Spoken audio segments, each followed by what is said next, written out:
official unveiling of a book, A Printed Mixtape, authored by none other than our dearest friend and colleague, Mr. Aritra Basu. Can we have a round of applause to that? Though this is his first monograph, the book has received overwhelming response and appreciation over social media due to his well-known prowess in penning down emotions in a lucid and vivid manner. A Printed Mixtape has been published by Muses Saga, whose CEO Anjali Runta has joined us at this event today. I am so delighted to inform you that this event has been mentioned in today's Anandabajar Gotrika as one of the most significant events taking place in our city today. We are extremely thankful to Boi Chitra Gallery for providing us the space and time to organize this event in this beautiful gallery brimming with nostalgia.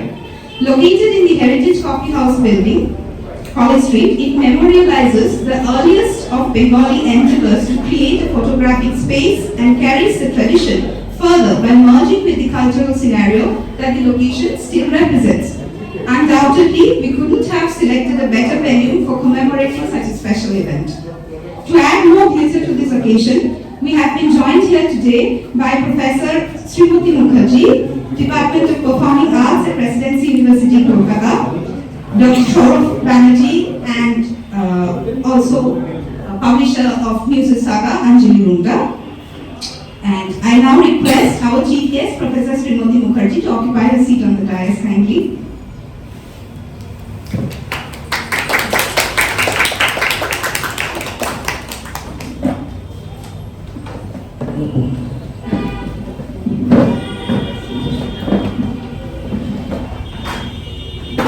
I request Ms. Anjali Runta to also come and occupy her seat on the dais.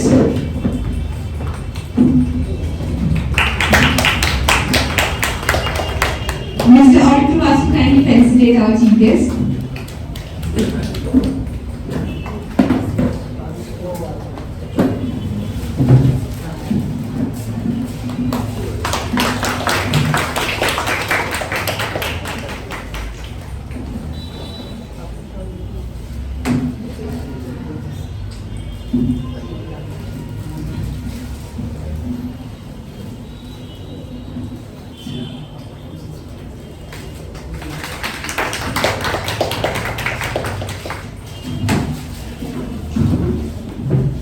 We'll begin this event by the lighting of the diya which has been placed on the stage. So I request Aritra Basu, Anjali Runta ma'am, and our chief guest, Professor Srimati Mukherjee, to kindly begin the event.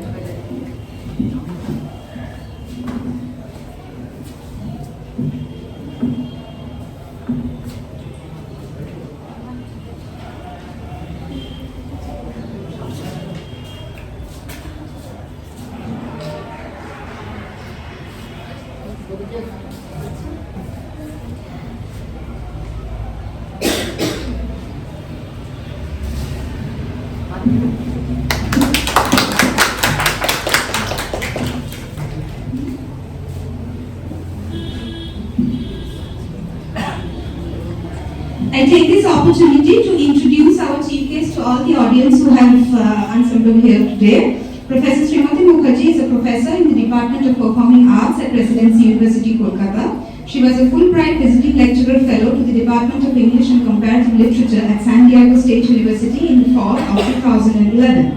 Her most recent book, published by Hawakol in April 2021, is Many Dialogues of Sri Sri Ramakrishna Kathamrita, which looks at this iconic text from the point of view of Bhaktin's narrative aesthetics in the dialogic imagination. Other recent publications include The Theory and Practice of the Performing Arts in Ancient India, in History of Ancient India, Volume 8, published by Vivekananda International Foundation and Aryan Books International 2020. Srimati Mukherjee has translated Jivanananda Das's Kovitar Kotha, brought out in Critical Discourse in Bangla, edited by Shubha Chakraborty Das Gupta and Subrata Sinha, and published by Routledge in 2022. She has also translated Alok Ranjan Das Gupta's Alo Aro Alo as Light and Yet More Light, Abhijan 2019, and Rabindranath Tagore's Bhogini Nivedita, Shutradhar 2016. In addition to 3 other books, she has several articles on Toni Morrison, Maxine Hong Kingston, Simon Schwarzbach, Mahashweta Devi, Begum Rokeya Sakhawat Hussain, Sadat Hassan Mamdou, and B.S. Naipaul, published in prestigious volumes brought out by Routledge, India. I am Amsterdam University Press, Pencraft International, Literaria, Bragencia, Oxford Journals, JSL, Indian Council for Cultural Relations, Journal of Humanities and Social Sciences, and Jagatpur University Press. Srimati Mukherjee is a trained Rabindra Sangeet singer and also makes documentaries on various aspects of culture. I now humbly request Professor Mukherjee to officially unveil the book, A Printed Mixtape, along with Mr. Aritra Basu and Ms. Anjali Rota.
I request Mr. Aritra Basu to kindly share a few words regarding his book with all the audience who have visited or participated in this event today.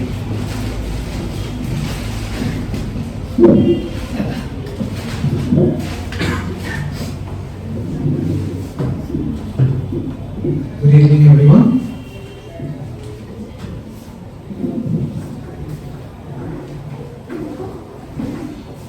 First of all, I would like to thank all of you who have made time out of your very busy schedules to attend my book launch on a, as Priya they have rightly pointed out, on a very cold winter afternoon in the month of January, especially on the day the WBSEC exam was being conducted. So, once again, my humble thanks to all of you who have come here today. And I would also like to take this opportunity to thank some very special people who have made this book launch possible. Of course, I would begin by mentioning my publisher, Anjali Rota, and her publishing house, Muses Saga, who have given me an opportunity to publish my first book of poems, which has been in the works for the last 10-12 years. I also thank the chief guest for the occasion, Professor Srimati Mukherjee, who has been kind enough to grace the event with her august presence. I thank other esteemed faculty members like Saurabh sir, Boi Chitra, and many others who have come here on their very busy schedules. I thank my family members, my mother, my aunt, my Rishi, my Mashi, and of course my cousins and my friends, Saurabh Shenmukto, Priya Banerjee, Aritra Basu, Dittusri, Unnayani, and many others, all of whom I cannot name at this point. But I thank all of you from the bottom of my heart for coming here today. Now, when I am about to talk about this book, I'm going to share with you an anecdote which is going to be a little difficult for me to say. Right about the beginning of the lockdown, in the year 2020, I wanted to take an opportunity to publish a book of my poems, and I had approached several publishers in Kolkata and outside. But then I did not find much footing, primarily because I was a new poet, a poet who had not published any poem up until that point. So, before I came to know about Muses Saga from my friend Aritra, who who is on her way. I knocked on the doors of several other publishers who made it a point to point it out to me that I had not published anything before. And even after that, I almost admitted defeat. But then I was reminded of the words of the very wise Samuel Beckett, who had said, "Never tried, ever failed, no matter. Try again, fail better." Which is why I decided to give my venture another shot, and I once again started approaching publishers to publish my book. Of course, at that point of time, I was still a young and novice poet who was looking to get his works published. But then, I think I have spoken enough about the perils which I had to face before I published my book. Let me take some time to talk about the book itself. I remember when I was in class 7 or 8, the year was 2008 or 9, I started writing poetry with the primary purpose with which most poetry is written, which I was telling to my students yesterday in class. Some of you might remember. What was the purpose? Hello. What purpose was the class?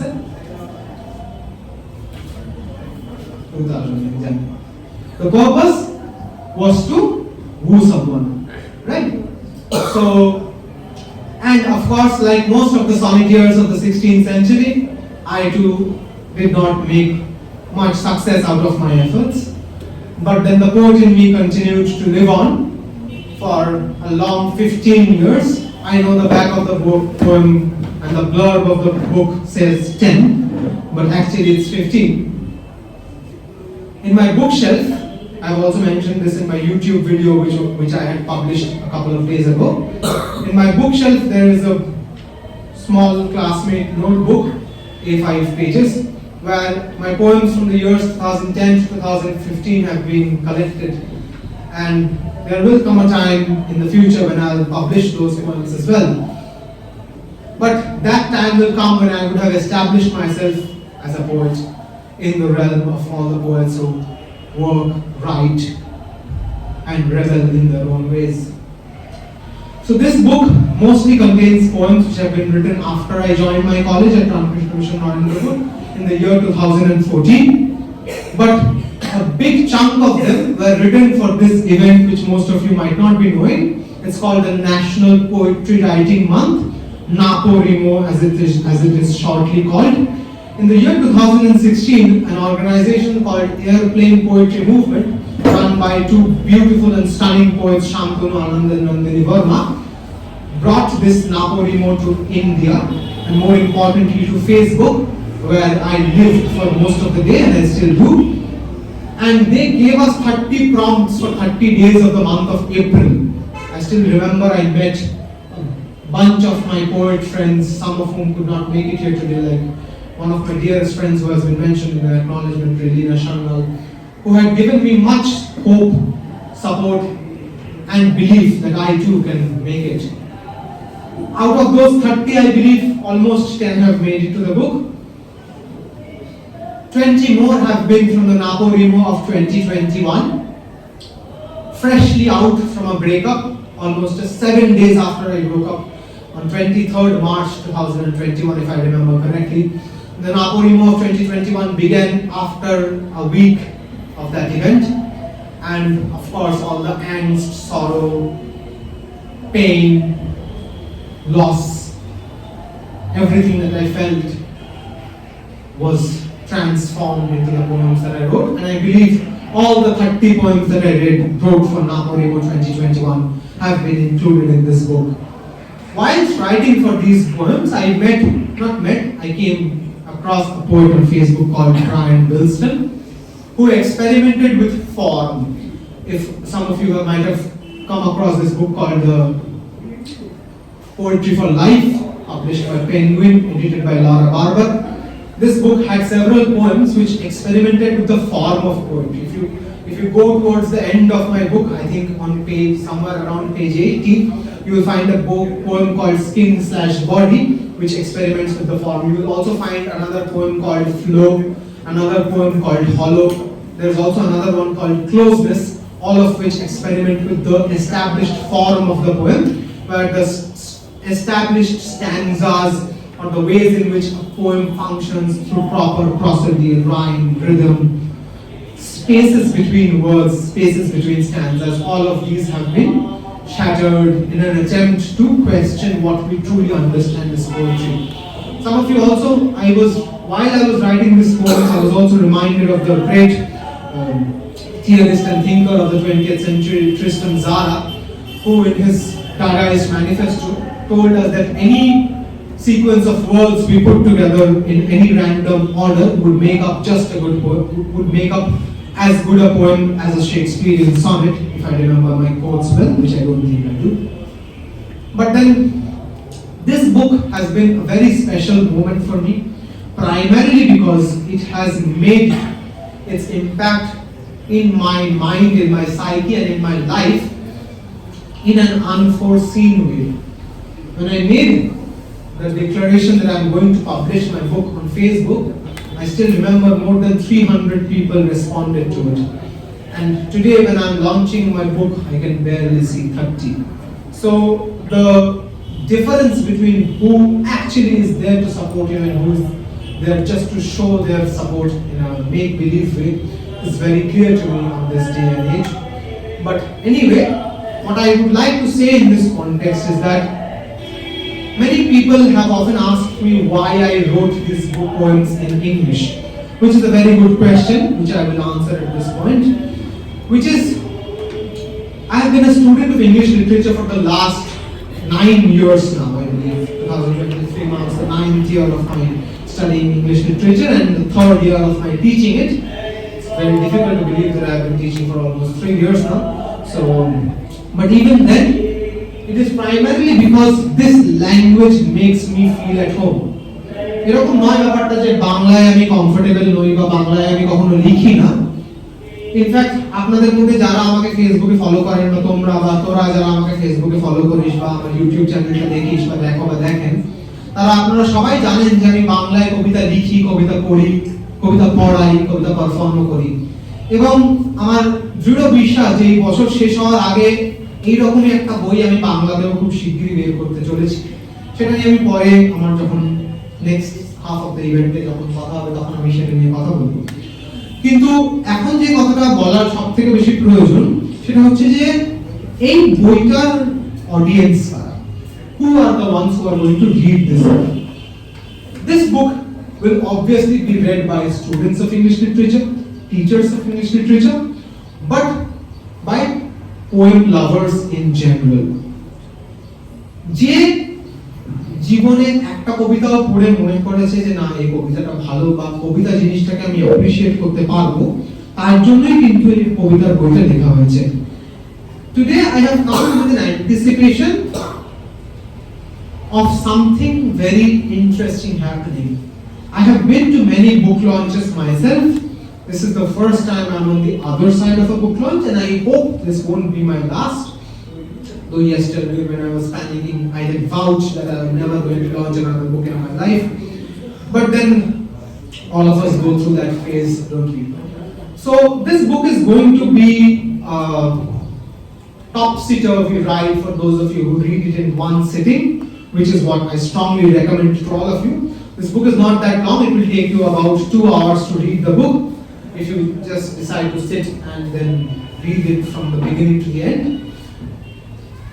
The preface of the book was actually written in the year 2018, which is why many important people who have come as a friend or an accomplice or almost a family after that point were not included in the preface, and I did not get a chance to edit it, primarily because I wanted to keep it that way, because the book shows a work in progress, which is what this book is going to be all about.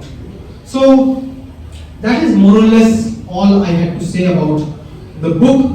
I'm also going to read out a couple of, which is there, right? I don't know the itinerary of my event, Priya knows it better than me. So I don't know when my poem readings are scheduled. I'm going to read them at some point of the time during the event. So That's more or less all I had to say. Now over to the next section. Thank you.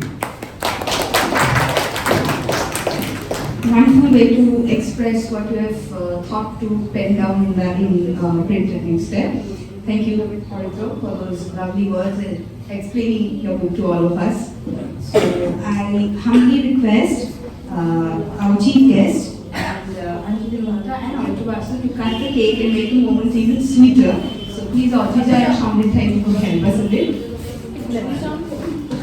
This is actually when Aritra says that he receives support but he doesn't see it. So I should add that whatever he gets is actually more than whatever has been promised.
Congratulations to Aritra from all of us. So please give him a round of applause for all the efforts and initiatives he put behind this event.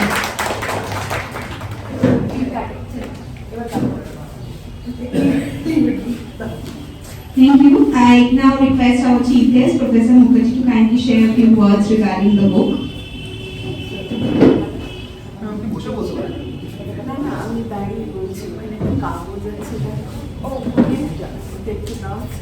I need a few points. So congratulations to the new poet. I think that, and since this is a book in English, I will speak in English, maybe perhaps that will be the right resonance for this moment and for this event. While reading the preface of this book, I came across a sentence where he says that a point of consummation for him in his understanding of what poetry was all about is poetry is more about effortless penmanship. That's what he writes. Okay, so that immediately brought to my mind, Keats's comment or statement on Axioms and the Surprise of Poetry, quote, that if poetry comes not as naturally as the leaves to a tree, it had better not come to. That is a very romantic perspective. I would say that stresses spontaneity and mind is a fading coal, etc., etc., mind in creation. But Aritra, as a much senior academic and somebody who sweated out, studying literature, I would give a lot of importance to tradition and to learning the craft. I think that's very important. Do keep in mind Eliot's tradition and individual talent. You have mentioned reading Jivanananda Das, Rabindranath, you've mentioned reading Wordsworth. Well, there are many more poets out there in the world, and it's very important to bring maturity and depth and richness to your writing. Anybody, I take the license of saying all these things because you're 25 years old. So therefore, otherwise, I would sort of not speak so forthrightly. So the thing is that it's very important to cultivate a sense of tradition and to be extremely committed to the question of craft.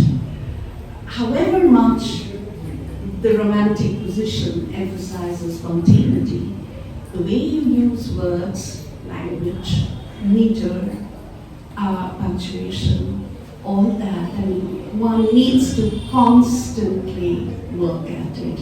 A classical musician in the Hindustani classical tradition often has to spend like 10 hours on rehearsal.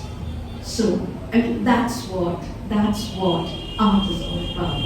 And instead of wasting time on my own words, since I teach performing arts now, I have come into contact with some incredible theoreticians of theatre. So I'm going to read out from Grotowski's Towards a Poor Theatre.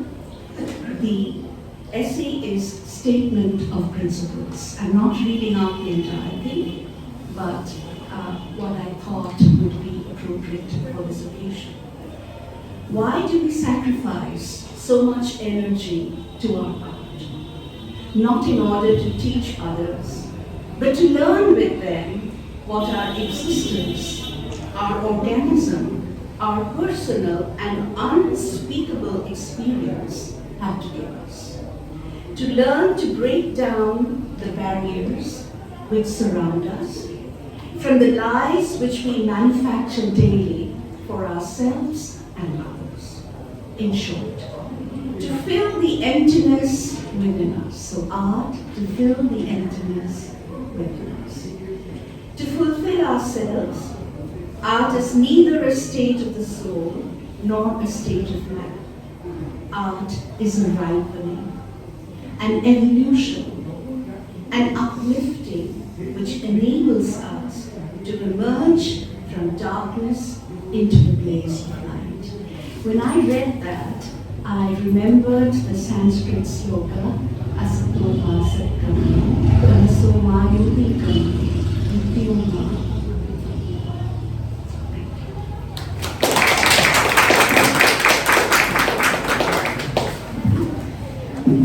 Thank you, ma'am. After those words, we really can't go for anything better than that.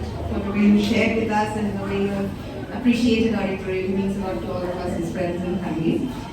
So we move over to the second segment where Ms. Anjali Gupta engages Aritra Basu in conversation regarding their publication. And so we'll take a short break then for up to 5 minutes.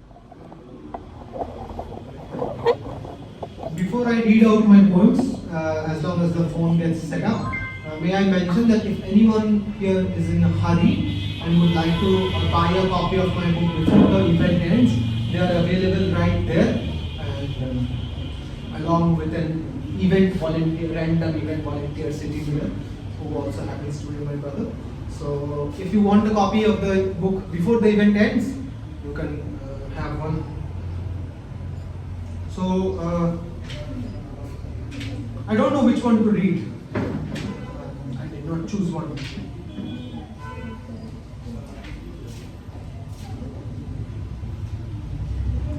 Why don't I tell you one to start with? Sure. Start with I Killed My Father. That's my favorite. Yeah, it was a good one. Where is it?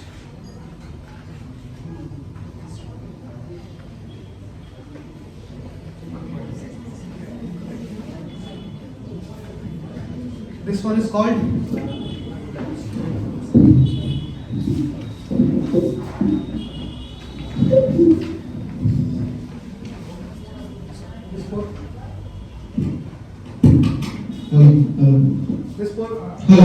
This poem is called I Killed My Father, and it needs not be mentioned that this poem is inspired by Sylvia Plath's poem, Daddy. I had this memorized by heart, but I no longer do so because I have more important things to remember, like when will my next class be. So this is a poem called I Killed My Father. There's a trigger warning of sexual assault here, so I will begin. I killed my father and I used to call him Daddy. Daddy, you are dead now and I am through. Yes, I am through. Like a bullet through a white cloth, or like your intentions, which went through misinterpretation to action. That day is not grey to me, Daddy, when you came inside my room, slammed the door tight.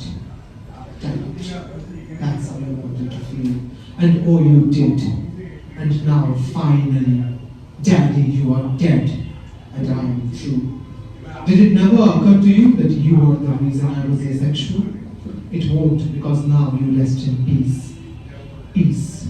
That's the memory you left with when one fine day I woke up to a bright morning only to find a blood stain on my white bedsheet, which I now realize you intentionally bought. Nevermore. For now, once and for all, Daddy, I am through. Now I can see the sky is blue, the grass is green, and my memory is a palette full of colors. Though I had to destroy you and your memories, every inch of it burned down to the ground, with this being the last stench of it in my subconscious. Granted, it took a lot of training, but at least that better than being trained in silence. Because you see, memory is it will come to hunt you while I lay next to a partner in temporal bliss. I'll wake up in homogeneous fear. Is that you, Daddy, next to me, waiting for me to fall asleep so that I fall prey to you? You see, Daddy, I believe you do from down below. You cannot be more proud of your dear child.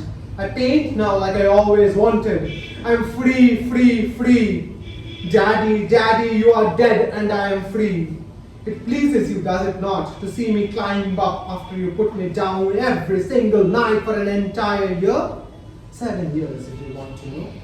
It should, even if it does not. Does it look like I could care less? I'm through, Daddy. I'm forever. Thank you.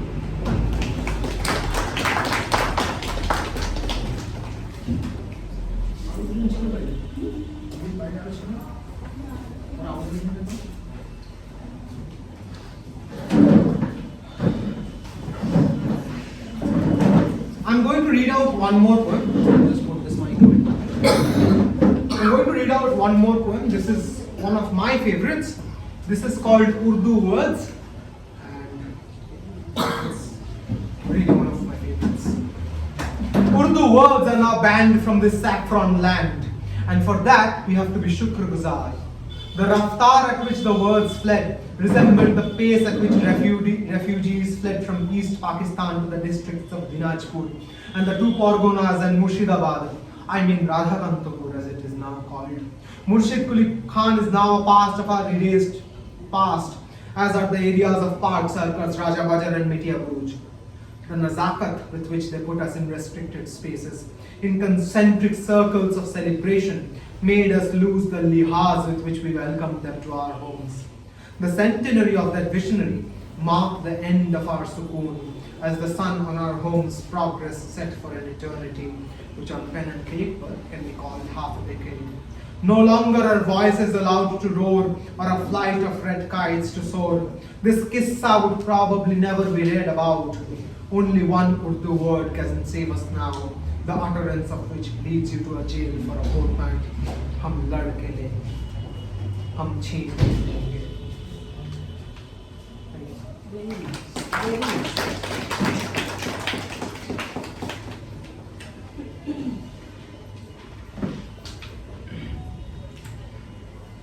And finally, one last one.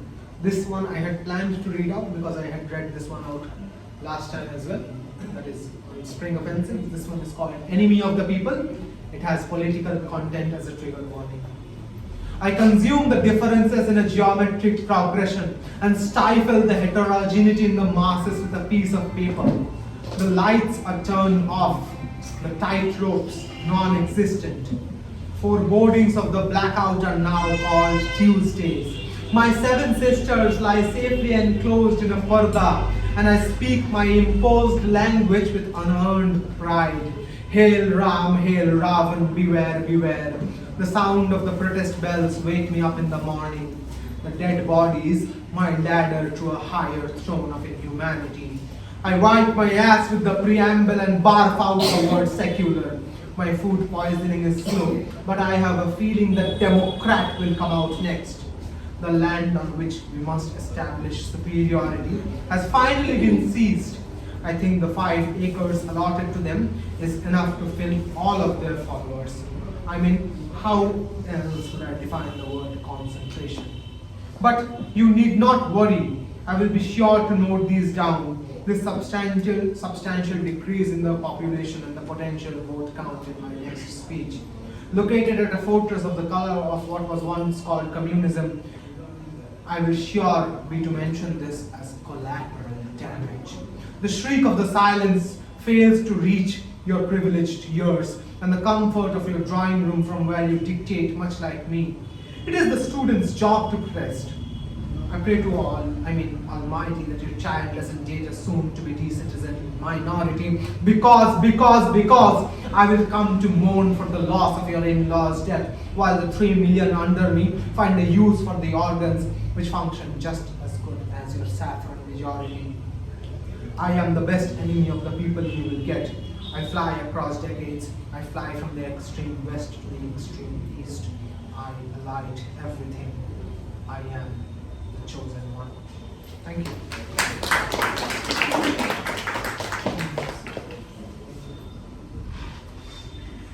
Right, sir. You can go for another.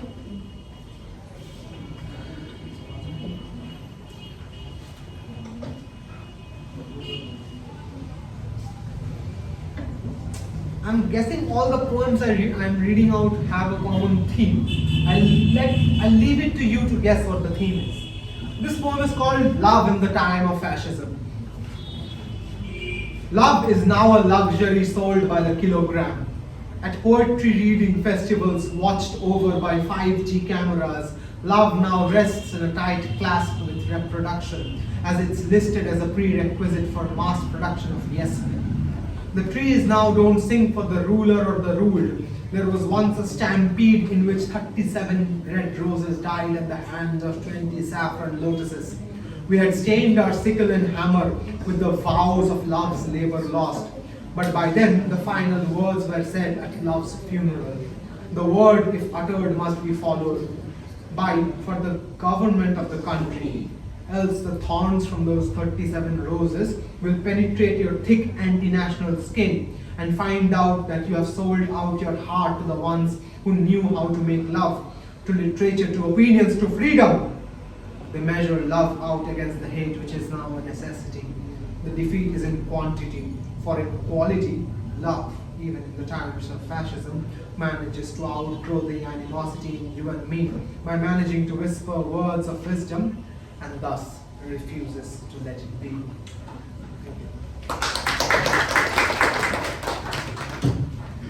So it's not just about the penmanship that we get from the books, it's also about the performance and the recitation that we just had from Mr. Aritra Basu. So could we have another round of applause for that? And the session is now open for discussion with the participants of this event. So if you have any questions, comments, suggestions for the author, you can email them directly. Okay, now we'll continue with this after a short break that is almost around 5 minutes or so. And we'll inform you when the tea is served outside. Can you ask the question one more time for the sake of the video, please? I was saying that, as we all know, that while writing anything, especially poems, we tend to reject more than, accept them as the write-ups, final write-ups. So I would like to know how many of you have actually rejected. We have more or less like 80 poems in the collection, but what is the rejection number? That is a very good question, thank you. I myself don't know. That is the short answer, but I'm not here to give you short answers because this is not an MCQ and the MCQ exam was just in the first half of today. এই উত্তরটা দেওয়াটা একটু শক্ত, তার primary কারণটা হচ্ছে যে কবিতাগুলো আমি বাদ দিয়েছি সেই কবিতাগুলোর মধ্যে থেকে কিছু অংশ বেছে নিয়ে আমি তারপর সেগুলোর একটা ওই প্লাস্টিক সার্জারি টাইপের করে একটা নতুন কবিতা বানিয়ে ফেলেছি। মানে এক্সাম্পল দিলে তাহলে বোঝা যাবে এখান থেকে যে তুমি যদি এক্সাম্পল দিলে বুঝতে পারবে। একটা কবিতা আছে page number 45 A on second thought বলে, ঠিক আছে? এই কবিতাটা is about how a bullet is born. But the second part of the poem, which begins with "You see, I was born in a stammer," was actually written for someone with a speaking disorder. That was the part of a larger poem which was about someone who had a speaking disorder. I integrated that into this poem without changing a word, and you would not see it coming. You know why? Because of the way in which poems work in general. I have mentioned, those of you who were there for our modernism lecture series, you would remember Orkoda's mention of 1 million sonnets where the sonnets could be read in any permutation and combination. That image has stayed in my brain so vividly that I use it as a reference almost everywhere. Quite similar to that, here also, if you read the poems which are given here, are not arranged in a chronological order. It's not like the first poem was 2017 and the last was 2022. No. The first poem was 2018, the third was 2016, the seventh was 2022. These numbers are totally random, please don't try to trace them. Any resemblances with any poem living or dead is totally coincidental. So, and then there are some which did not go through even one round of it, like the ones I read out. Urdu World, Enemy of the People, Love in the Time of Fascism. These are the ones which went through 0 rounds of editing as compared to my other poems. If you read my poems which are there on my Instagram page, those of you who don't follow me, my handle is @Aritra Basu. A slight hint of self-promotion here. Quite a bit. Quite a bit. Thank you. This entire event is about that. So, if you see my poems on Instagram, you will see that there are a lot of typos there, which my friends, foes, acquaintances, and editors have corrected with time. But I wanted to keep them there because errors make up a poem. And at that point of time, I was also working for my previous PhD idea of Tagore's manuscripts and cuts and pastes, doodles and all. And I wanted to imitate that in one sense or the other. And there's a poem here, I don't know if you will find it. Closeness. Huh? Closeness. I don't know where it is. 72. 72, right. On page 72 you will find a poem called Closeness.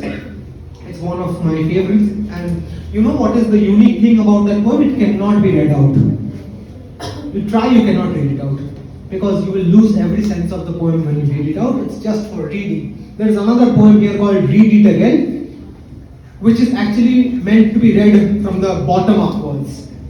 If you read the last line and the first and the penultimate line, if you go in this direction, the poem will make one type of sense. If you read it from the top to the bottom, it will make another type of sense. So these are the poems which I have edited. There are many poems which I have rejected, like the poems I wrote for Naporimo 2022. Most of them have been rejected for this particular poem book, because I did not have that sense of angst, right? The existentialist in me was dead because it was past its expiry date. So, because 1 year had passed since I broke up. So, there are many poems which I have rejected. There is no such sure reason to explain why that is. But then, I would say that the number of rejected poems would be more or less equal to the ones that have been selected in the book. Thank you for the question. Yeah. Is it okay? Yes, Anybody else wants please. to ask? Please. Okay, so this poem, April, on page 77. Sorry? April, on page 77. Right. This carries very strong intertextual echoes of the wasteland. April is the cruelest month. And you do mention that at the end, Eliot called you the cruelest, but I go ahead and call you heartless. So what's the difference between cruelest and heartless? And actually my question is, how much of this poem is a creative echo of Eliot? How much of his angst, as you yourself have used the word angst, ontology, have you inhabited, or have you internalized? What is new about your poem vis-a-vis Eliot's, which you have definitely read and read well? Thank you for the very, very brilliant question, ma'am. Indeed, this poem is nothing short of an homage to Eliot's The Wasteland and Burial of the Dead. As Roland Barthes had pointed out, every text is a tissue of quotations, right? So I believe my texts are no different. But as far as making them new, to quote Pound, would be concerned, I would say that this poem is different from Eliot on two grounds. One is that it's short as compared to Eliot's Wasteland, which is 433 lines long, if I remember correctly. And the other being that this poem is about the month of April. And Eliot's wayside had just a reference to April, with which the poem began. April is the cruelest one, breeding lilacs out of the dead lands, so on and so forth. But that one line was what gave me the prompt for the poem, on which I built to create this poem. The first section has lilacs too. Yeah. You have lilacs. Yeah. That is what I'm saying. The first section of the poem, I have used it as a reference point, if I may be allowed to read this one. This one is called April. It has mentions of violence as a trigger warning. This April has been the hardest. It made me see the stone in ponds, the birds on the streets and the blood on some hands, bearing the fruit of the forbidden tree. This April sangs of woes betide and the 1,001 nails which lay diligently on the battlefield of lilacs, which were bred out of the dead land. There were calls for help all around, gargantuan efforts to save half a life, elbowing our way out of a crisis onto a fresh one. Seemed too pleasant a cakewalk for us, so we decided to ponder whether the month of April should be the last one which had in it a semblance of sanity, syntax and poetry. May come fast and go slow, the fire is yet to burn out. Eliot called you the cruelest, but I go ahead and call you heartless. So there are three references here actually. This was written in April 2021 when the COVID cases were at an all-time high, and I was associated with this group called WB Can, arranging instant care for people who needed to be hospitalized, along with Dr. Malini and many others, some of whom were here, but we have left. Pusha was there with us, Shomili was there, and many others. And the way in which we tried to, there was one particular incident I remember, we tried to arrange for an ambulance for someone who was suffering from breathing problems and there was no oxygen nearby, as I'm sure all of you remember. So at that point of time, the ambulance reached. At that point of time, the patient was alive. But by the time the patient was brought out of his home and into the ambulance, the patient passed away in that short interval. And that event, I was not there physically because we were not allowed out of our homes, but I heard that event from one of our volunteers, and that event, it kind of scarred me. And also April was the month of National Poetry Writing, right? That was the month of April 2021 when I was writing poetry when the world was dying. It was literally being torn apart. So that is what I'm asking, wanting to question here. Is it a time to write poetry when the world around you is burning down and people around you are dying like wandering flies, to quote Shakespeare? So those are the ideas I had behind this one. Thank you for your brilliant question. Anyone else? Can I ask them? Sure. Like, for me, when I used to write very few things, it worked as a cathartic function. So, I would like to ask you, do you feel the same, or does it suffocate you when you are not being able to write down your emotions? That's a very good question.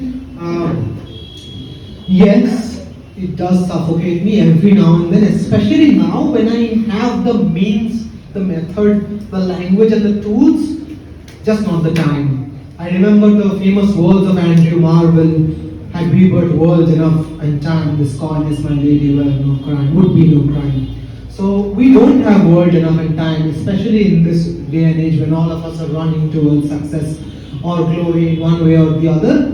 It frustrates me to think that when Napolimo 2023 will come, I won't be able to participate. I know that for a fact. Even in 2022, I gave up halfway. My job was not that all-consuming at that point of time. It now is. Where is Priya? Priya knows how all-consuming our job is at this point of time. So the entire point of this writing as a means of catharsis. There is a poem here called Catharsis. If you read it, it's one of the two poems here which was published previously, along with sonnet, whose form I have broken down. If you see a poem which I have published here called sonnet, there is an established rhyme pattern Just the rhymes don't come at the end of the lines. The rhymes are there already. They are just there haphazardly. You have to find. If you find it out, you will find A B C D C D E F G H G. You will definitely find it. I can promise you that because I have made it that way. So writing as catharsis would be as much about writing using the tools I have in my possession, and knowing the art of how to write helps a lot. Really, I was just mentioning you 5 minutes ago because you were missing and I missed you. Thank you so much. Questions? Anyone else wants to ask anything?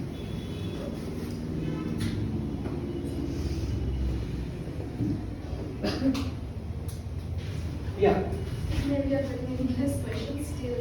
Why did you choose to express your memories of feelings in the format of poetry? Why not short stories or story? That's again a very good question. Why I chose poetry and not the other forms available to me? Well, poems take the least amount of time to write, in my opinion, as compared to a novel. I also have a novel as a work in progress. I hope it will see the light of day very soon. Short stories, yes, I've written a couple of them. Both of them I have, I believe, if I remember correctly, they were written long ago. I believe both of them have been published somewhere or the other. I don't even remember. The reason why I don't write prose, fictional prose, I write a lot of non-fictional prose. For those of you who follow me on Facebook already know this. Mostly because of academic reasons, but also because I love writing non-fictional prose, because you don't need to have a plot, which is very important for a short story. The traditional short story, not the experimental short story, but the traditional short story, plot is very important, right? So that is what I had to say. Poetry I chose primarily because there is a lot of room for experimentation. You can do away with a lot of things in poetry which you cannot do in prose. For example, if you break certain established notions of how a poem should be written, people will call you experimental and celebrate you for it. Right? You will write something which is absolutely, mind-boggling. People will call you a genius. Right? And then you will see that people write great poetry, like the other day, Tintin was talking about Hope Murlis, the great poem Paris, and then people will not read you.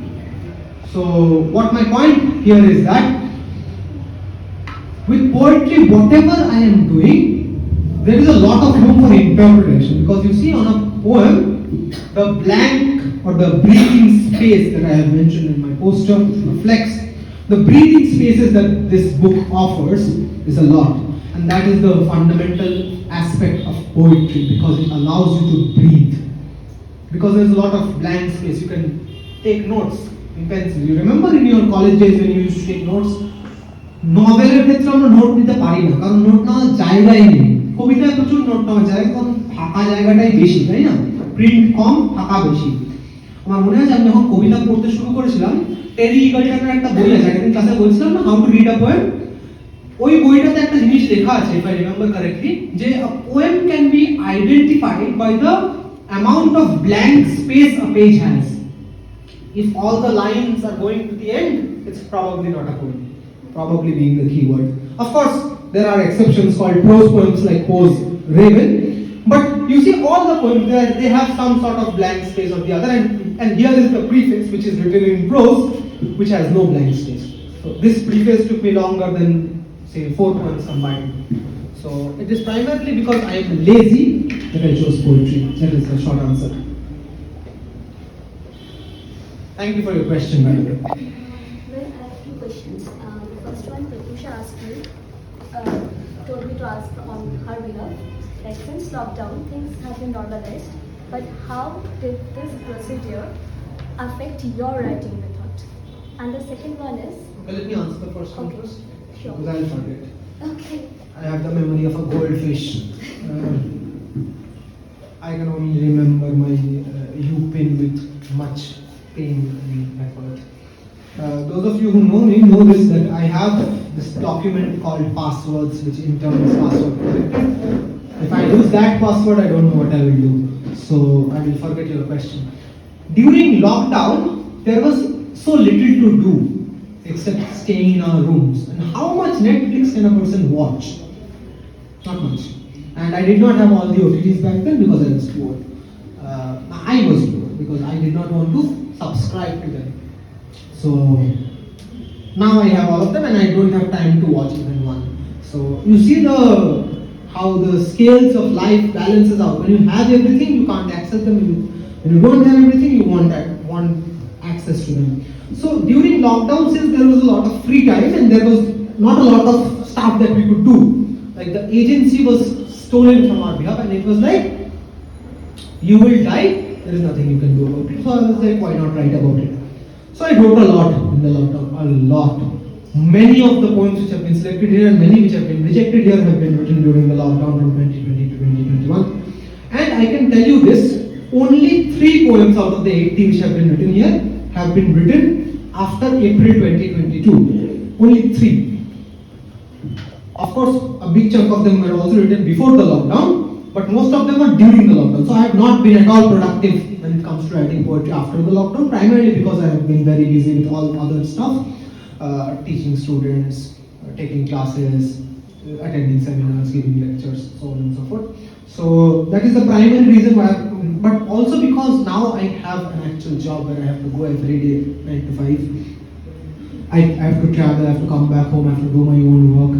And there is no time to write poetry. Probably if there is a slam poetry event, say 7 days from now, I will write a new poem because I'm tired of performing these pieces again and again and again and again. Probably I'll write a new poem when a new slam poetry event comes up.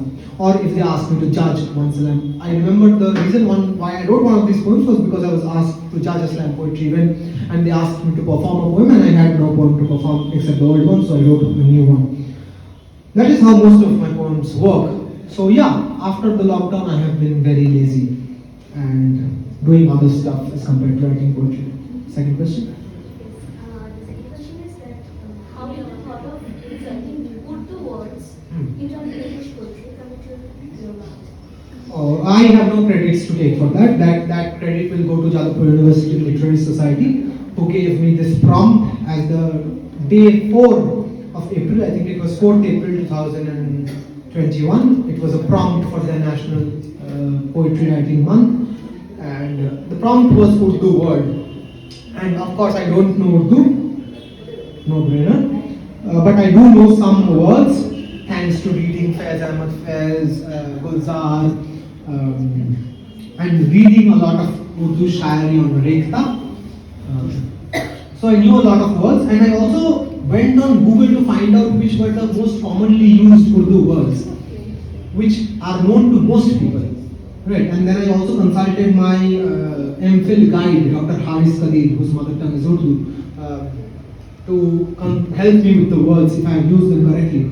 I also consulted another one of my friends who I'm missing today, Momik Izhar, his mother tongue is also Urdu, to make sure that I've used the words correctly and in the correct context. So back when I used to write poetry with effort, I actually used to put a lot of effort in the poetry. One poem used to take up like 3-4 hours to research, then write, especially ones like Urdu words or Enemy of the People, because you see, Enemy of the People reads, if you read it, you will see that there is a prosody similar to Charge of the Light Brigade, right?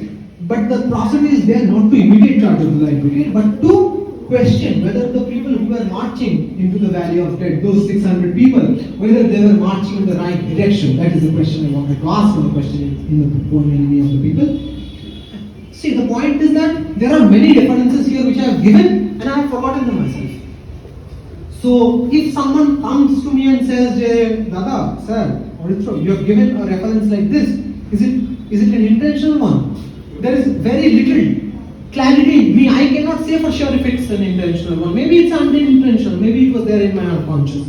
So inserting Urdu words, as I said, it was a lot of research and a prompt, but as of the remaining poems, most of them were about research and all.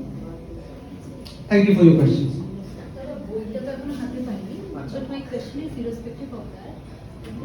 Would you explain to us about the title of your anthology? You came late, that has already been explained.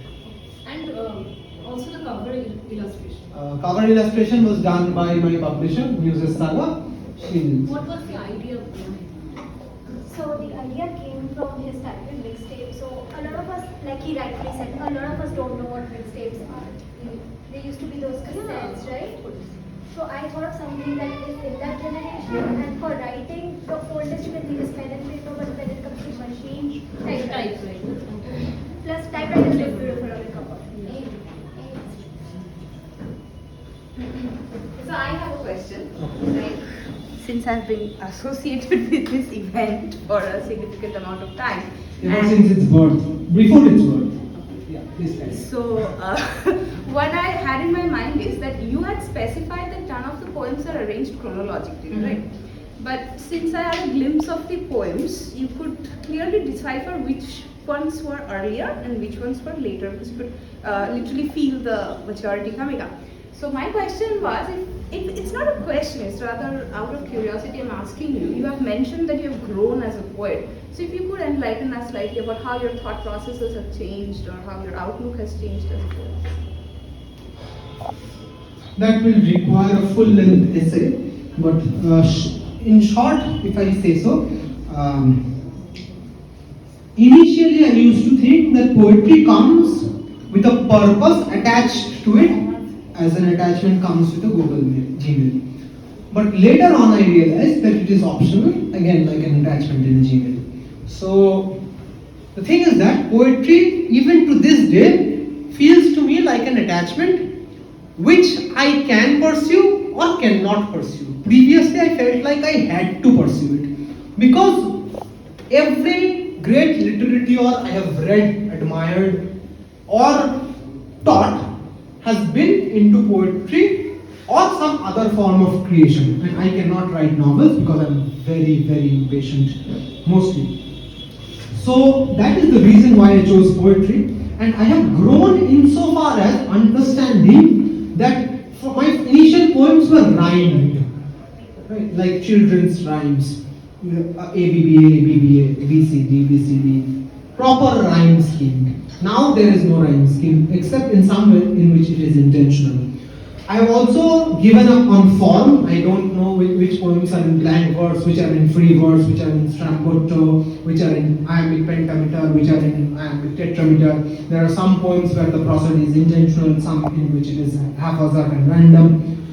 I have given up on making poetry to look like what I know to be poetry, which I used to do at one point of time. Now I no longer do that. That would be a shorter version of your answer. Thank you for the brilliant question, really.